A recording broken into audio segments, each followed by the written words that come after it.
Many would consider retirement as the promised land, so to speak. Work your butt off for 40 or 50 years and claim that grand prize at the finish line. We constantly convince ourselves that money is the answer to all of our problems.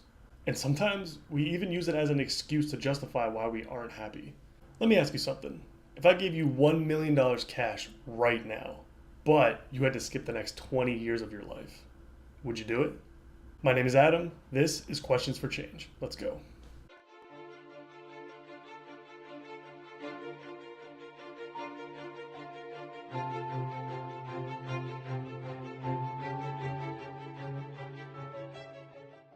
Three things I want to cover today that I've been thinking about a lot recently, and I think it'll help give you a different perspective on the idea of retirement.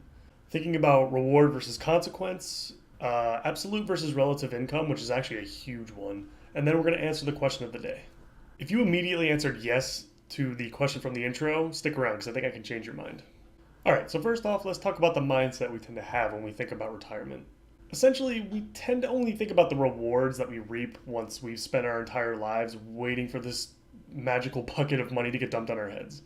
At which point, we can then live out our life in happiness and do whatever we want to do.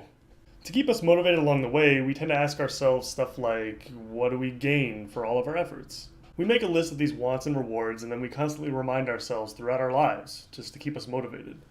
Personally, I don't think asking ourselves this question is enough. Now, I'm not saying it's a bad thing to think about what you want in your life, but I think there's a better question to ask here, one that has more impact and one that is frequently overlooked. Just think about the opposite. What do we lose during this process? Let me explain. This question is especially important to ask for those people who are planning on working 80 to 100 hours a week and then hope to retire at 50, but this can apply to anybody. Those types of people that I just mentioned tend to tell themselves stuff like, if I can get X amount of money, I can see the world. I can fulfill my dreams. I can do whatever I want. I'm going to go work my ass off so I can buy a boat and party all the time. Once I retire, I can do everything that I've always wanted to do. At 50? Why are you waiting until 50 years old to do those things? Why would you waste the prime years of your life chasing an arbitrary amount of money that you probably don't even need in the first place to fulfill your goals anyway? Don't think about retirement as the gateway to the best years of your life. Instead, think of your 401k as more of a failsafe or a backup, just in case something goes wrong with you or loved ones.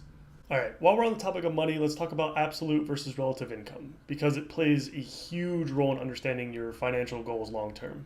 This is a concept that was first brought up to me by Tim Ferriss, author of The 4-Hour Workweek, and it has totally changed how I look at my work life and my salary. So as an example, let's say person A makes $50,000 a year and person B makes $100,000 a year. Who makes more? Well, when you think about absolute income, then person B obviously makes more than person A, right? 100 is greater than 50. But now let's say person A works an average 40-hour work week, which means they would make about $24 an hour. Person B, on the other hand, is working 80 to 100 hours a week.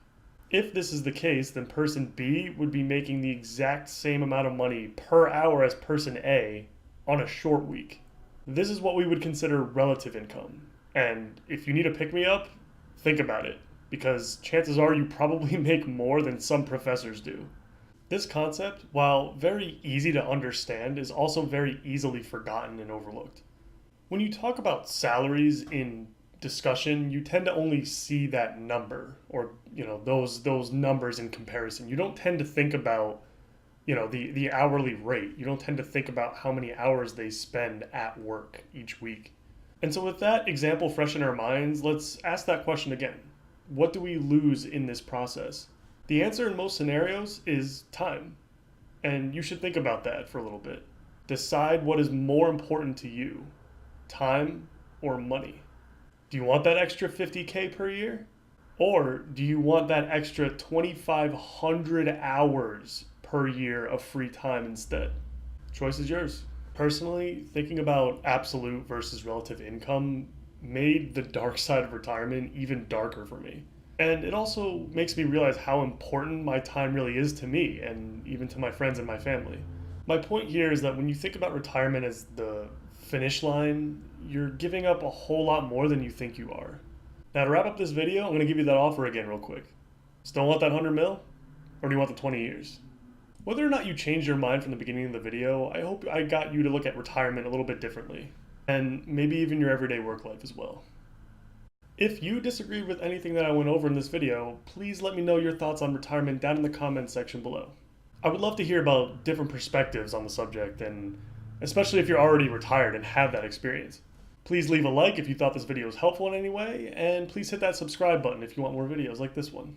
Until next time, guys, have a good one.